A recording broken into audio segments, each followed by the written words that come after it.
73 immatricolazioni nel 2012 contro le 158 del 2011, con un calo percentuale del 53,8%, il più alto in Veneto, ben al di sopra della media nazionale che si attesta al 41,4% e a quella veneta al 40,5%. Quello fotografato dal centro ricerche Continental per quanto riguarda le immatricolazioni di mezzi pesanti è un vero e proprio crollo, e la Marca Trevigiana è la provincia che in Veneto, regione già penalizzata, sta peggio. Noi siamo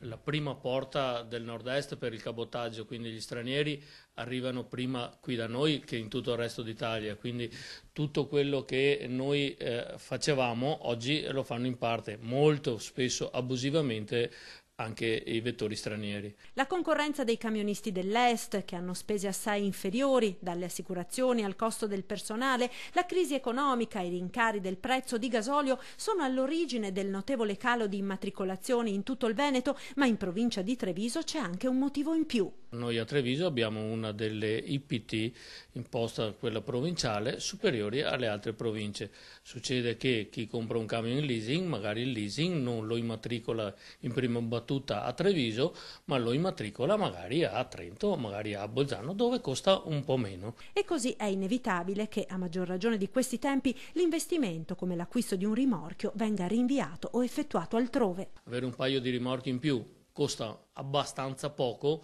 3-4 mila euro, però se ci aggiungi l'IPT, il passaggio di proprietà, le spese del PRA, risulta un 30% in più, vabbè, ci si pensa due volte, insomma.